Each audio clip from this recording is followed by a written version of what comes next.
I am just so thrilled that we are here together today as a community.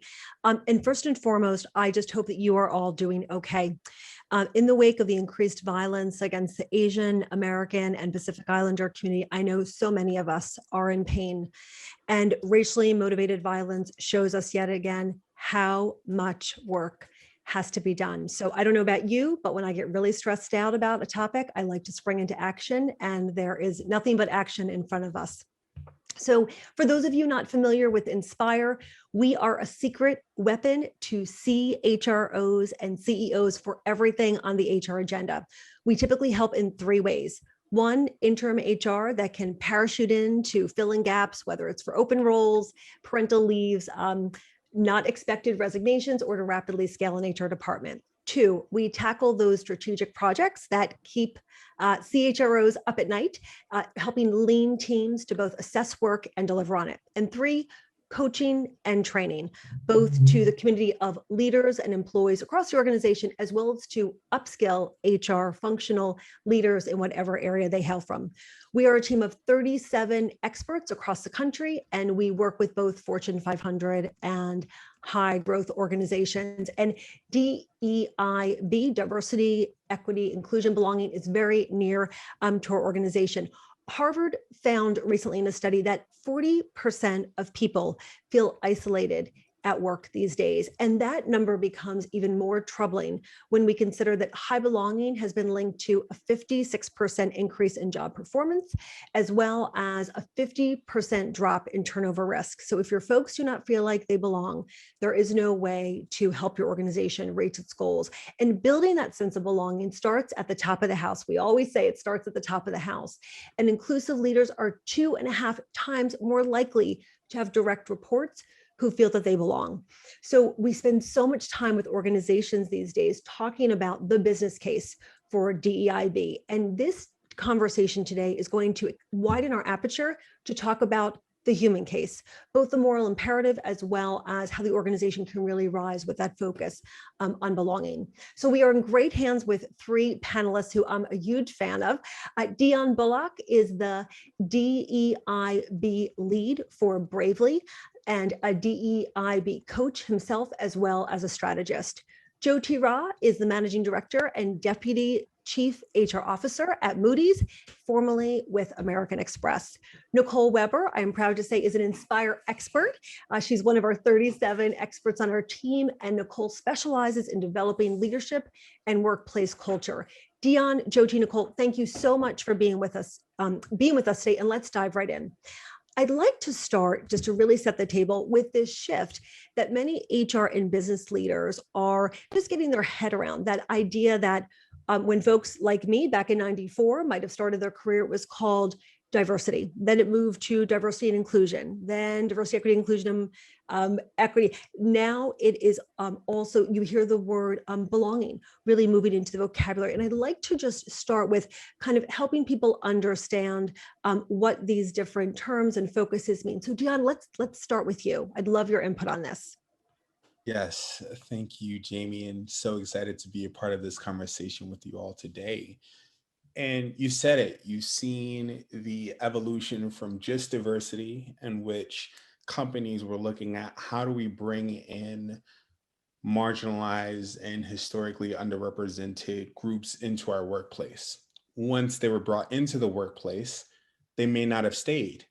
So then there was the conversation around, well, now that they're here, how do we get them involved within the organization, make them feel like they are included in decision making, those types of things. So we have that now. So we have diversity and inclusion. Then when you start looking at, well, we have diversity in terms of our composition, but we're not seeing a sense of diversity at the different levels, right? We're not seeing the same type of advancement. We're not seeing the same type of moving towards equality in terms of pay or in terms of just opportunities and access. That's where you start seeing the E come in which folks are thinking about equity in terms of placing diversity and inclusion within a historical context, recognizing that just because you bring in marginalized people and work towards making them feel included, it doesn't necessarily mean that they have the tools and the access to succeed within the workplace. Mm-hmm.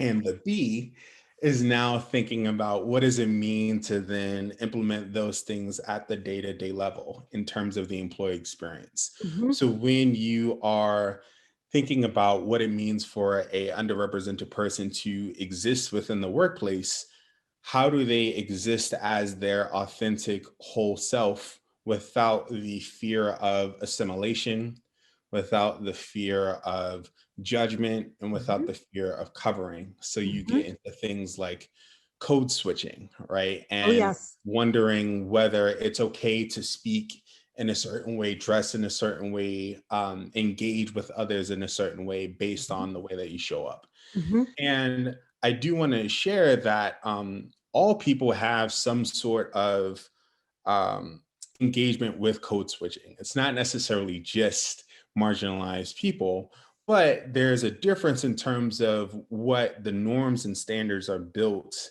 within a company to tolerate and to accept and to welcome and celebrate. Mm-hmm. So D is just an opportunity to do that. And having it a part of the acronym is just a moment of emphasis, right? Sure. Um, you'll see other organizations use the A in terms of accessibility. You'll Mm-hmm. see other organizations use the J in terms of justice. Yes. Right? There are a lot of different ways Mm-hmm. to then engage, and it's most important in terms of the impact. Mm-hmm. So, curious to hear what our other panelists are thinking about this as well. Absolutely. It's about like setting an intention. I have twins who are 16, and from their when they were little, the pediatrician at their yearly checkup would say, "Are y'all wearing your seatbelts?" And I was like, "Thank you for just like reminding that that is so important." Like bringing it up at an exam. Like the more that we reinforce these things and set intention, I think definitely it gets done. Um, Thinking through, so we have so many leaders, so many folks who are joining us today, HR business leaders who are very much committed to advancing DEIB. And for many of them, it feels a touch overwhelming, and training can feel like the logical thing to do. And we'll talk a little bit about way to have impactful training. But what we always try to reinforce is the importance of first aligning as a leadership team, starting with an assessment and kind of a broader dialogue around where the leadership team is, as well as where the organization is, before we jump into training. Nicole, I'd love your thoughts on ways to kind of start with that first step. Sure. Thank you.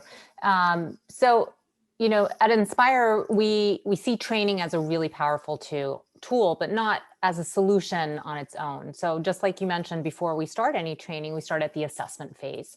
We need to make sure that the leaders are aligned around the current state. What are the problems that the organization is facing? At what stage in the journey are they? And what are the goals for DEIB, and what's the vision of the leadership? And I think that allows us to really develop a customized approach to meet the organization where it is, and to help them have an understanding not only of then what the work is that they want to do, but how they actually get there, right? What the steps are. And again, training is an important tool in that process, but being able to meet it in a way that, or deliver it in a way that really speaks to the organization itself, because it touches on the culture and the issues that are resonant and are relevant for where they are exactly, is what allows us to gain most traction then, and to affect change and integration as we think about culture shaping. Yeah, and that's what how it's going to move from just not this like hashtag moment, but to a movement, and really having a sustained impact in the organization. So when it is time for training and education, learning about our blind spots and how that impacts the way that we do everything through the employee experience, training is such a critical component. So I'd love to talk with this wealth of knowledge here. What are some do's and don'ts when you do engage a firm to come in and lead that type of training? Jyoti, thoughts from you?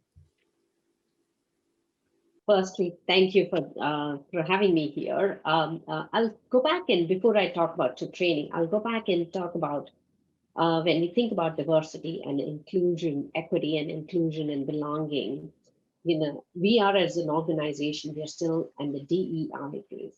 That Mhm. does not mean that we do not think about belonging, but where every organization starts with where they are in the journey. And sometimes more than the term, it's really about, are you creating a culture where everyone can be themselves? Mhm.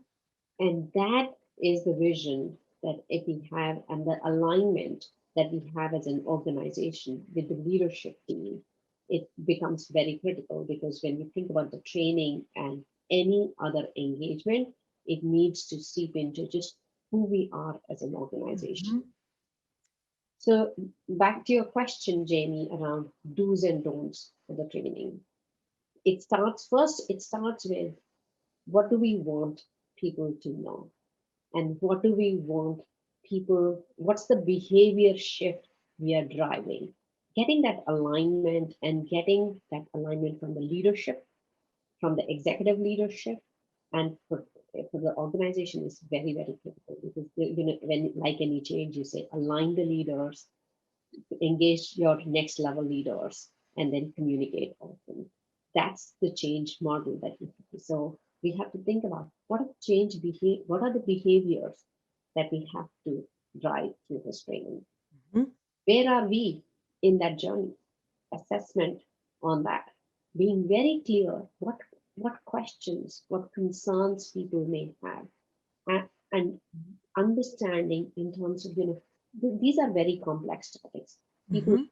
people we are still educating leaders on having these conversations in the organization because for many years in many organizations we have been talking about, we will not talk about politics, we will not talk about race. But Uh-huh. where we are today. We are as a society that we have to think about everything that's impacting us as an organization. And people Mhm. are talking about, we just went through an election, we went through the racial equity movement, and we are still going through those conversations. So bringing those conversations into the organization Mhm. has, is complex, will Sure. require courage, and we have to first give that permission that we may not get it right the first Mhm. time. It may be all right for the leaders just understand that we will, when that it'll take that time and those questions because people are struggling and our leaders are saying, is this the right word to use? Not the right word to use. So Mhm. we have to understand and do a deeper assessment on where we are. Mhm. Six, legal on what kind of concerns people may have and how do you handle concerns when people come back and talk to you and say, I'm not comfortable. I did not Mhm. like that. How do you handle those situations? Mhm. Mhm. But the genesis of this is a human conversation. And we have to, as an organization, give ourselves the permission to say, how do we make these trainings are not about just HR trainings. Right. These trainings are about, as a leadership team, our values training and our cultural identity training. That's Mhm. the big shift that we have to make and give that saying, we will learn through our process and we will all learn through this process. Absolutely. And I love how you put it. It really is just taking a peek at values as humans and as an organization. And training cannot be check the box. These are really intentional and deeper conversations that take time and that need to be revisited over time so that it truly sticks. Mhm. Um, we always talk about how what gets measured gets done. And Jyoti, you and I both grew up at American Express, and I just know that it was very much woven into the way that we were evaluated. It was linked to compensation. So we were kind of trained that that's how you do it. I just would love to hear from all of you any insight into how we as HR and business leaders can ensure that we are measuring and moving the needle in something that can sometimes look a touch invisible, because I think that the HR community is really hungry for those types of ideas. Dion, if we could start with you.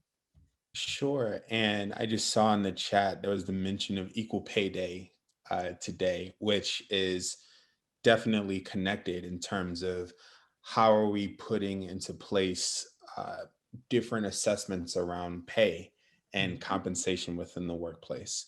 Mhm. So when thinking about measurement and metrics, in thinking about diversity, equity, inclusion, belonging, there are the people metrics in terms of thinking about recruitment, attraction, retention, advancement, right? So who's in the organization, who stays within the organization, who's growing within the organization, where do they land? Are there different experiences between folks who are in different levels within the organization? So more junior to senior, are there different experiences within the organization in terms of tenure? So folks who have been in the organization for 1 year to 3 to 5 to 10 to 15 to 20 to 25 Mhm. are those different experiences. So there's a lot there in terms of the people aspect, in terms of being able to understand what is the experience of employees within the organization. Mhm.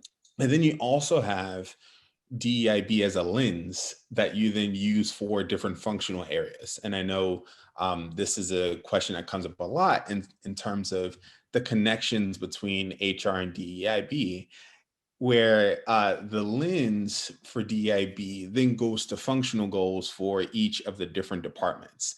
So even though we often talk about the people aspect of DEIB, where it's employee resource groups, training, it's recruitment, there's so much more to it, where you're thinking about marketing. How are you working with your customers? If you're thinking about finance, who are our suppliers within the organization?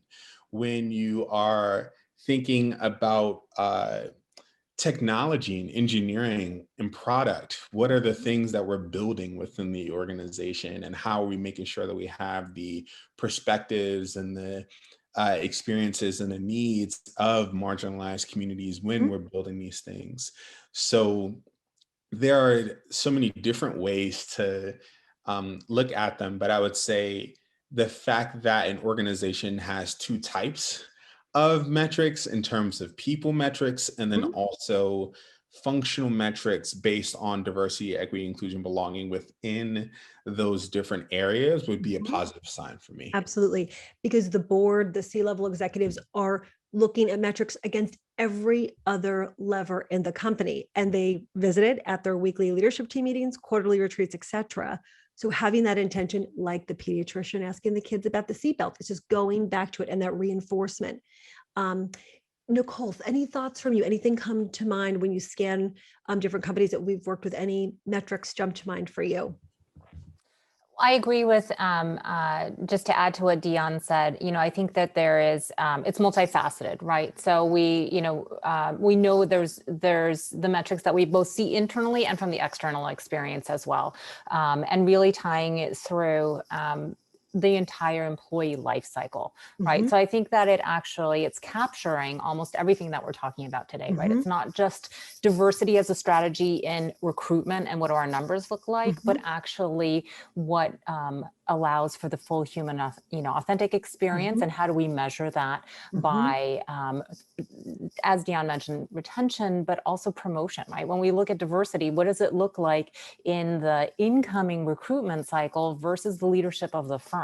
What Mhm. does it look like when customers look at at their experience with us? Do they see people like them, right? Yes. Who are involved in, as Dion mentioned, in so many different steps of the process, but Mhm. even something as simple as when you walk into a company to buy their product. Mhm. Are there people like you who Mhm. are experiencing and using that product? So That's it actually, the measurement extends all the way through the entire fabric of the organization versus it's a simple HR dashboard. Mhm.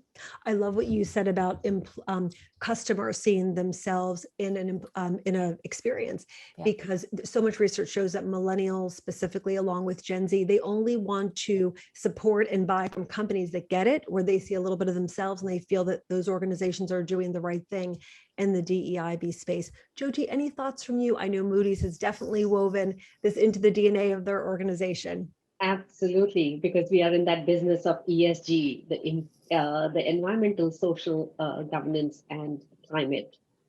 So we measure companies and give the ESG assessments for those companies. We are in the business of KYC, which is knowing your company or knowing the suppliers and the partners that you do business with. So just in addition to what Nicole and Dion mentioned about the people metrics, clearly this is about who you are from a business standpoint, what you do as a business. Dion talked about the marketing, how you market. We have seen just in the last 1 year, uh, every advertisement from every company is scrutinized differently and looked at it for a different lens. Mhm. So companies are thinking about it differently on how they show up for their customers. The visual identities and the people and the actors who are representing those companies. Mhm.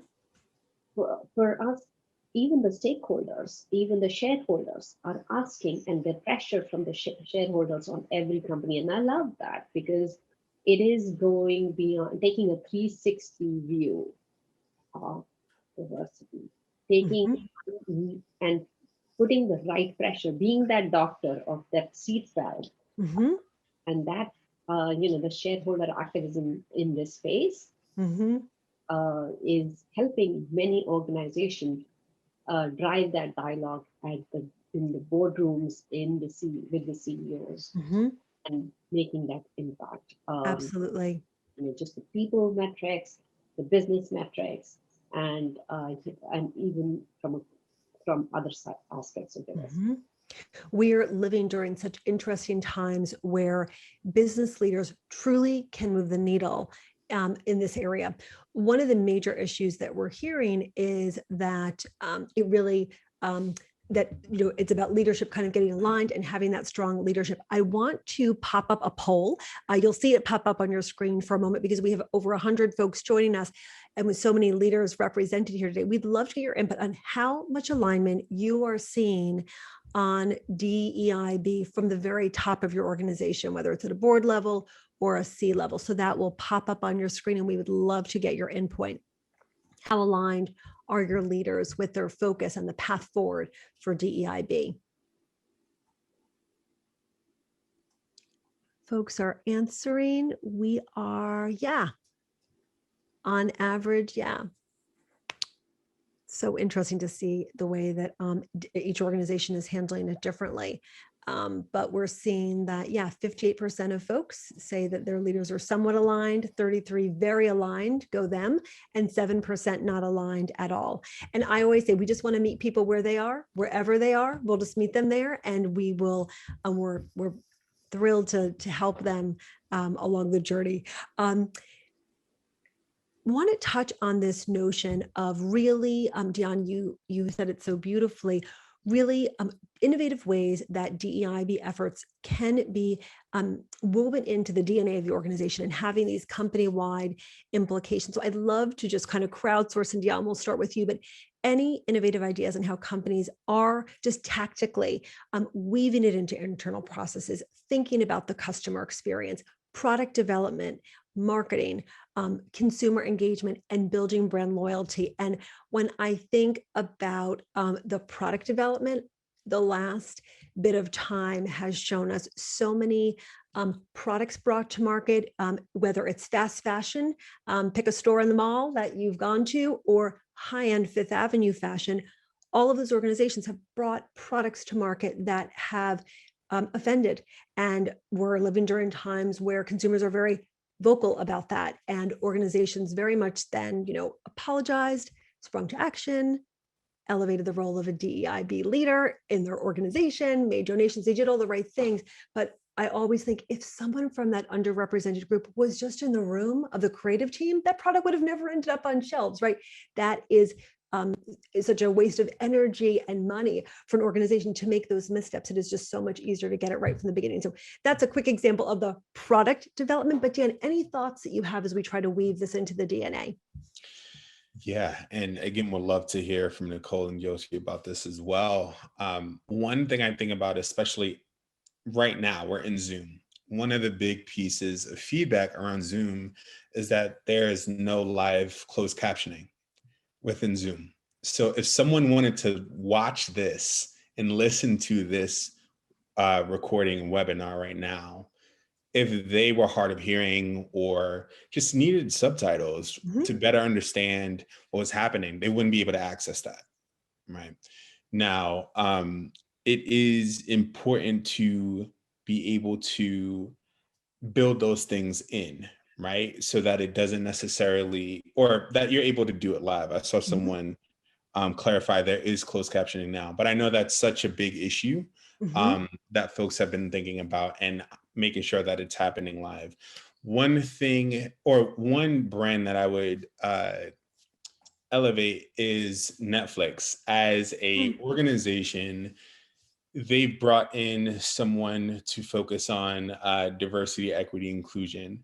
And within that, they've really started working on market segmentation in terms of elevating the work of and celebrating the specific cultures of the Black community, the Latinx community, the Asian community. So one part of their brand that I follow is Strong Black Lead, in which they've created a specific space in which you have movies in which there are Black actors that they celebrate, or there are specific things within the community that they are just elevating and having conversations about that you might not necessarily see within the larger brand, but there's a very specific space for it. Same for the Latinx community and with Con Todo, in which they are creating a specific space in which people within that community can engage with the company around media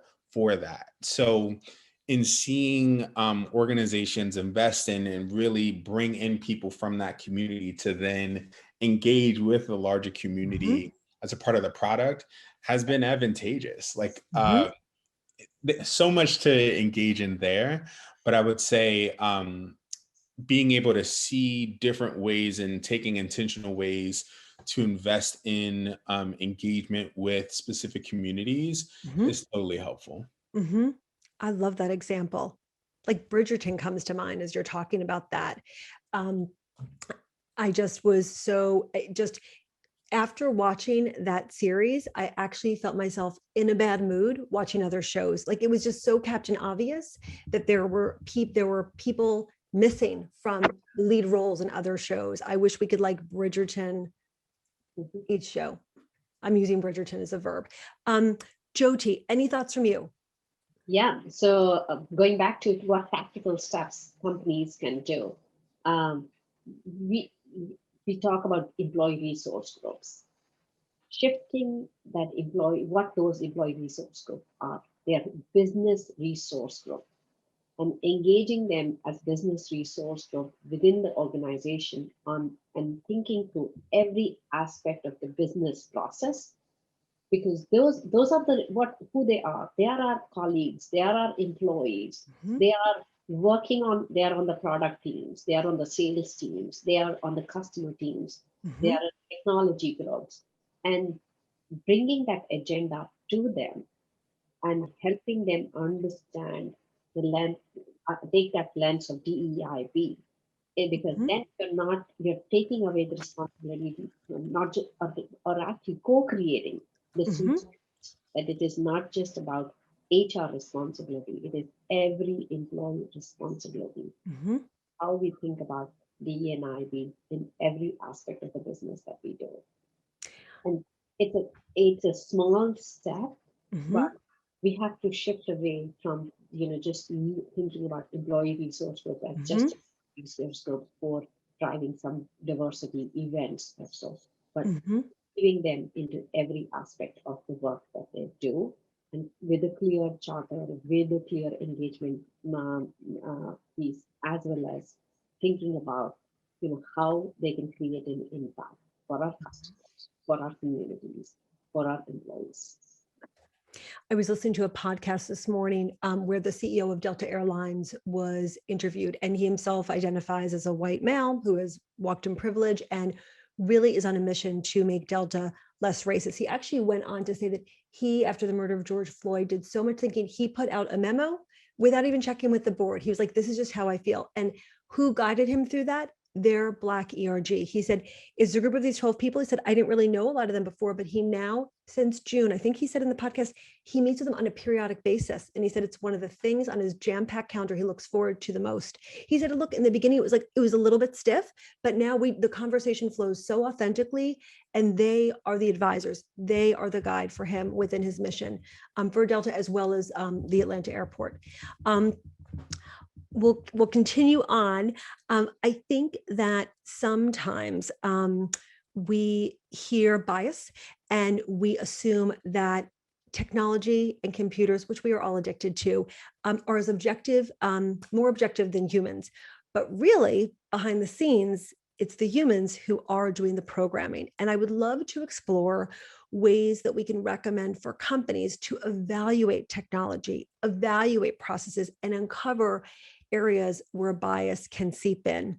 And Jyoti, I'll start with you, and a quick example comes to mind, and I'm going to botch the detail, but I heard a panel years ago where folks were talking about the development of, it was either Siri or Alexa, and they were talking about how, as a female, if you as a teen, unfortunately, were sexually assaulted or even raped and said, whether it was Siri or Alexa, I was raped, what do I do next? The answer was, I don't know. I don't. And why is that? Because there were no females on that development team of engineers. That's right. And I heard this years ago, and it's always stuck with me. It's about who's in the room, right? It's like Hamilton, you want to be in the room when it happens. So like, I'd love to like really reimagine technology and processes. We probably all are swimming in bias. We don't even know it. So Jyoti, any thoughts from you about how to address that very important issue? Absolutely. And that is right now the biggest challenge for us, because, and for every organization across the society that we look at, because we are surrounded by so much of technology, the pace of technology that is moving so fast, but not, and the people around it, are we able to change that? Are we able to change those mindsets and behaviors? The challenge for all of us is, how do we keep pace with that technology change, and how to move that shift of mindset at that pace, which is a significant challenge for all of us.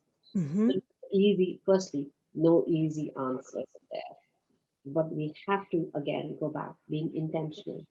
Who is in the room, as what you Jamie said, and when we talk about our agile squads, our scrum squads, how are you forming those teams? Are you being intentional about the diversity of those teams? Technology sector, we recognize the technology sector, when we just look around the sector, and the diversity in those sectors is limited, and there is so much of work to be done. So we have to be, as consumers of that technology, have to help those organizations improve their products. We have to catch it when we see it, and you say, when you see it, say it. Right. You have to catch it, help them continuously change, because it's not going to be easy. So as internal organizations, we are within our own agile squad, we're looking at the compositions of those, but with every team, every organizations, we know that there is that diversity representation challenges. Yes. And have to, there is a lot of work to be done there. And looking at the representation on a squad is, for me, it is such a quick win. And if the leaders are setting that tone at the top of the house, it just feels like this, there is so much work to be done, but I think we're all so wanting to lean towards action. That just feels like, again, a Captain Obvious thing that we can all go back to our inboxes at the close of this session and quickly take a peek at that. Nicole, any thoughts come to mind for you? Yeah, I mean, I think it's really interesting because it spans such a broad, technology touches almost every aspect of our lives. And I think really taking a look at what is positioned for ease and convenience, and looking at whether or not it, when we look at it through the lens, when we start to look at everything through the lens of DE&I, DE&IB. So thinking about the internal role of the employee life cycle and a training session that I facilitated, we were talking about technology and how even just something as simple as the very first touch point of resume screening, how, resume generating match systems with jobs will tend to generate certain types of jobs for female names and certain types of jobs for male names. So how the name in and of itself, something as simple as that, starts to filter who is being selected as a match for the job. That a name with that is familiar to the majority group, when we bring the humans into the room, actually statistically goes further in the process than a name that is unfamiliar to the majority group, right? So something as simple as creating awareness around what technology are we using for our screening processes? Where do our biases lie, even in our own human aspect, once technology has sourced these for us? And interestingly enough, in this conversation, which was with an investment firm, the founder of the firm said, maybe we should look at which companies we're supporting, because we actually support and invest in one of the technology companies that helps to generate the facial recognition. And, he just had a moment of awareness that was technology that they were supporting to build out, but which classifies, right? And technology uses in certain ways. So I think we have to take a step back and ask ourselves, when we look at the ease and function of technology, what does this look like through a DEI lens? And where can we still have the ability to insert DE&I as a choice, right? Yes. As an awareness point when we're using technology.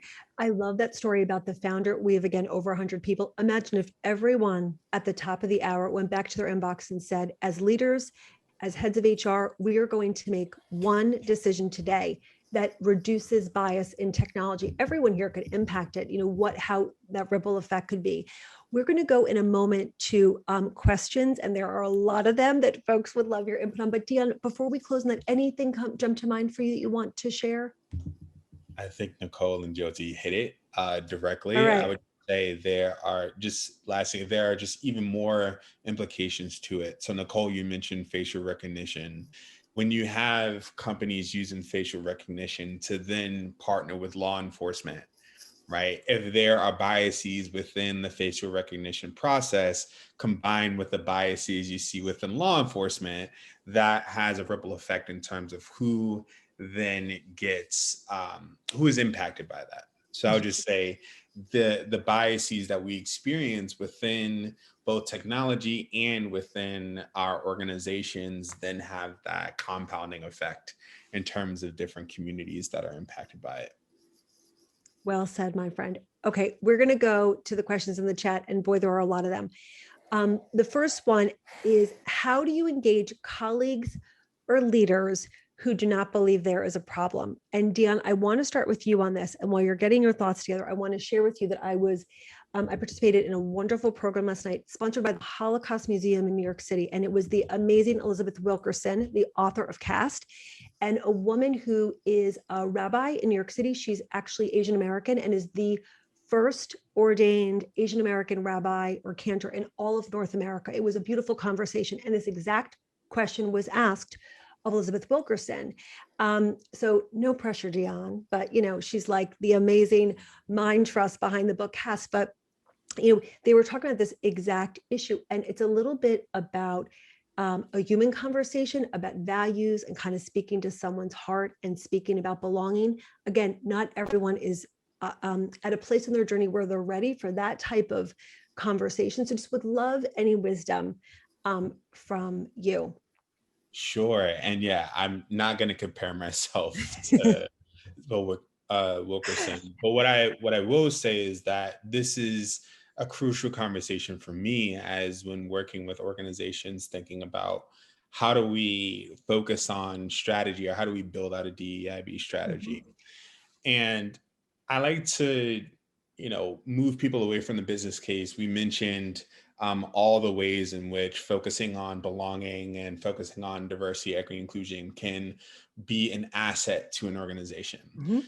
At the same time, when we focus on all of the benefits, it can potentially make it seem like this is an add-on, right? This is extra. This is a competitive advantage for your organization. What I'm thinking about is, and where we in the United States even started with, or at least started building around diversity work, came from affirmative action, or at least trying to rectify moments in which we actively excluded marginalized communities, right? We actively did not have them a part of the organization. So then when you start thinking about diversity, equity, inclusion, and belonging, we have to think about what the current state is if we're working towards those, right? So if we're working towards diversity, this means there are spaces in which we have homogeneity. If we're working towards equity, this means we have spaces in which inequity exists. If we're working, same thing with inclusion, we have exclusion in moments. When we are working towards belonging, there are moments of assimilation and ostracism. So if we're focused on tackling those specific problems, right, you're looking at the organization and you're looking at DEIB not as a competitive advantage and as an add-on, but you're trying to make the organization whole, right? When you're thinking about who belongs within the organization and where, how their perspective and experience can help. We just spoke about it in terms of making sure that products can properly support all of the customers and consumers that we work with. So if you look at it as making the organization whole in terms of being better equipped to support marginalized communities and support folks who weren't actively a part of the organizations because they were excluded. Yes. That is different than focusing on, okay, this is going to give us 2.5% increase in profitability for this year. So that's at least how I look at it, as we're making the organization whole because it wasn't designed with the experience, needs, and perspectives of marginalized communities. Right. Those voices were not there. Someone on our that we were interviewing recently to join Inspire made a beautiful point that sometimes you have to also speak the language of your audience. So she gave a great example about how she was working with a leader of a pharmaceutical company. And she said she could just tell he wasn't there. And so she used the language around hypothesis testing. And then he was like, oh, now I know what you're talking about. So it's a little bit also like finding the language that, like, from their tribe of how they typically speak, like that, whatever verb or nouns they're going to attach to. Okay, next question. What are some DEIB initiatives a company can implement in a remote workplace environment? Jyoti, I'd love your thoughts on that. And I just want to say, y'all, it's been a year plus. Okay. So this is just the moment. This is the evolving workplace that we find ourselves in. Any thoughts for remote teams? And there's no end in sight of this situation that we find ourselves in. Definitely no end in sight. You've been on it for almost 15 months plus now. The first thing is burnout. People have been, as we look at how employees have been dealing with this, in these situations, and in some communities, it is more because the loss of family members, some segments have had a higher loss than others. So how do you, and the burnout for them is real.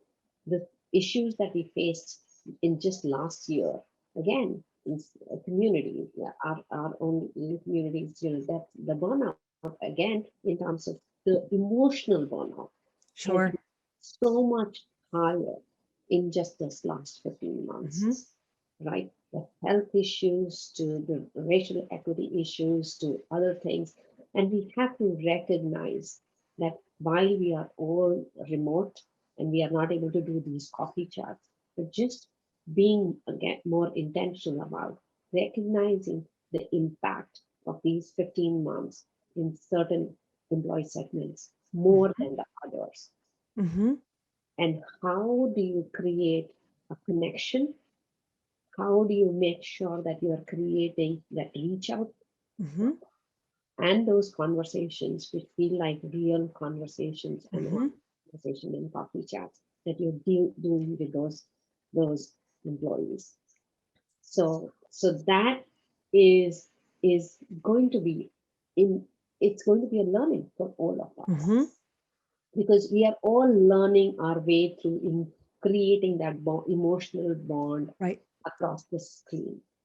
But even more critical, that this not only this year has been hard for all of us, but it has been particularly hard for some of our colleagues and for Mhm. some of our talent segments, and Mhm. making that special effort, and for leaders, helping them understand their role, helping Mhm. our colleagues understand their role on what they need to do and reach Mhm. out. Because, it's all about just understanding where each employee is, Mhm. what their need is, what they may be, they may be dealing with grief, they may be dealing with a loss, and how do you manage through those? Yes. And we did a session on mental health in the fall, and a leader from diversity in at IBM was with us.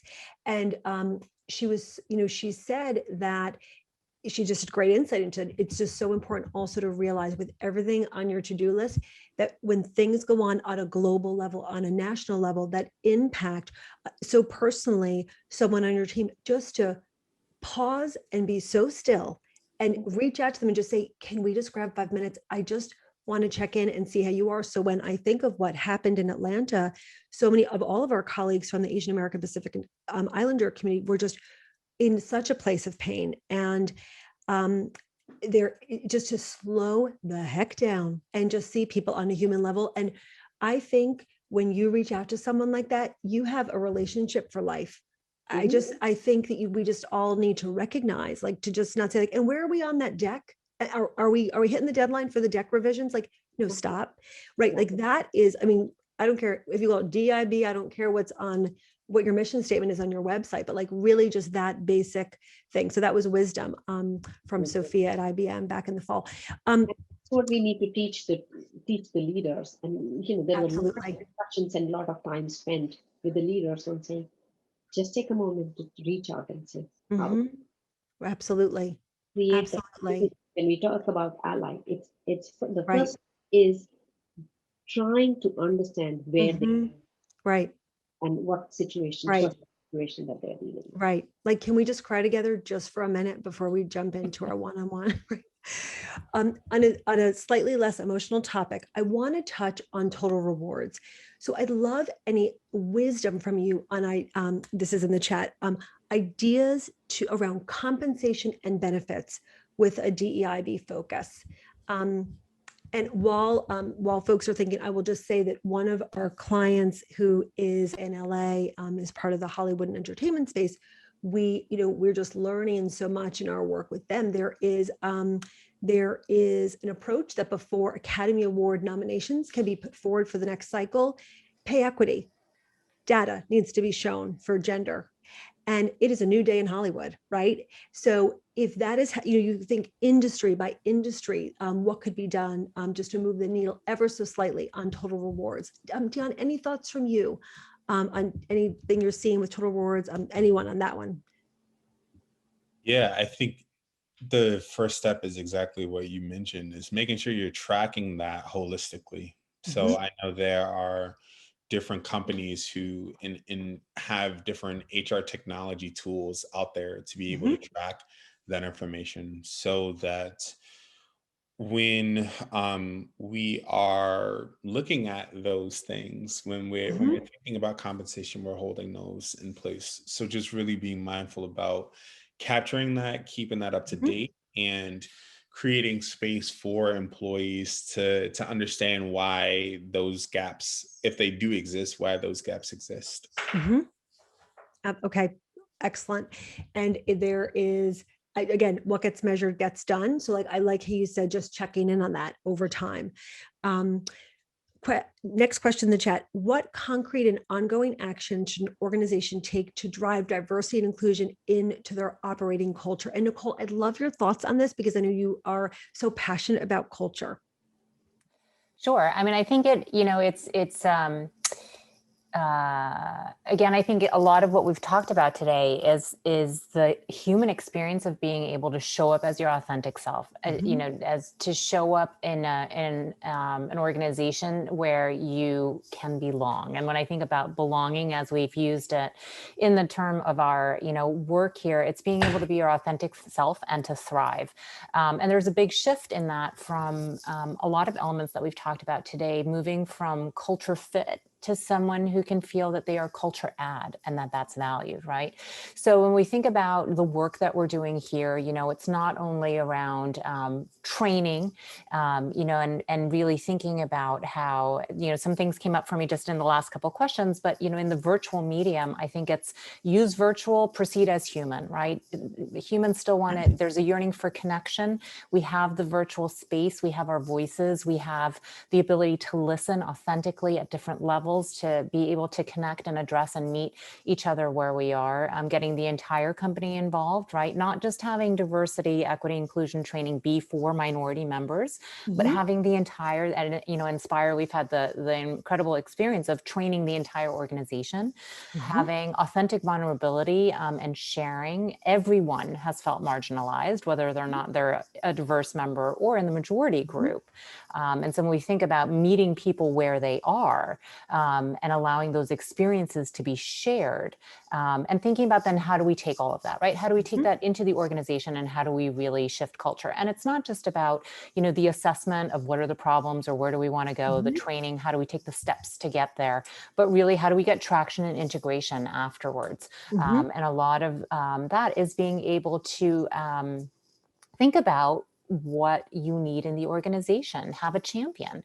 When it's championed from the top down, as we've talked about throughout today, when it's owned by somebody, when it's important. I've been in, many organizational trainings for Inspire where the top of the house has gotten kicked off the training and said, this is personally important to me because it's important to our organization and I support it, and setting the tone. It allows people to share, but maybe it's bringing in another resource, another position, or an interim role to come in and craft that for you, but having somebody who owns the process, allowing people to be at different stages, right? It's okay. We're all on a different stage in our journey, and acknowledging that not everything is going to be resolved through the work that's initiated. And so where do employees go to talk to when they feel uncomfortable with what's been discussed, or they have a different point of view, or they think it's important or not important? So knowing where your human resources or other sources of support are for the organization, the employee resources groups that have been mentioned throughout, evaluating every role of the process, right? Your recruiting, your retention, your total rewards, right? Who's making those decisions? Who's sitting in the room? When you have discretionary compensation, like, does anyone else look like you that's sitting on that committee who's making those decisions about where you stack up compared to everybody else, right? So thinking about, again, tying it through the entire employee life cycle, and its leadership, and its accountability, clear lines of accountability, clear lines of support, doing the work together, no matter where people are, and not being daunted by virtual. We've had some amazing training sessions where the work is being done, right? It's sort of coincided. This last year has really coincided with a tremendous amount of work that we've done in leadership development, diversity and equity, inclusion and belonging, all virtual.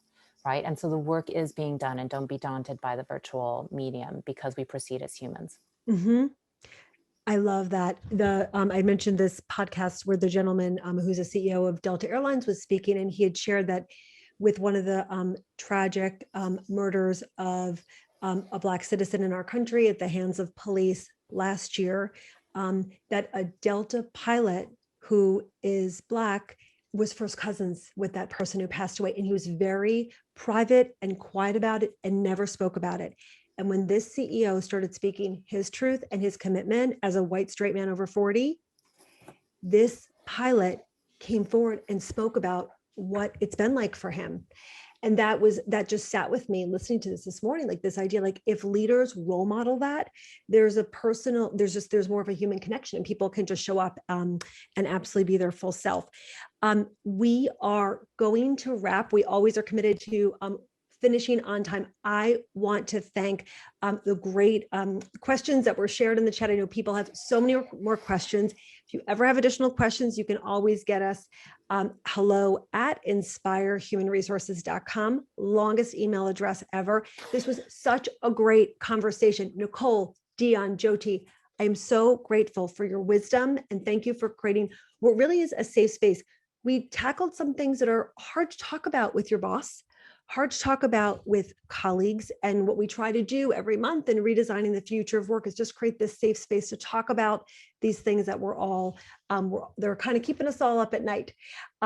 Thank you again for being here. I hope that everyone continues to stay positive and test negative and just take good care of yourselves. Be well, and thank you. Thank you. See you next month.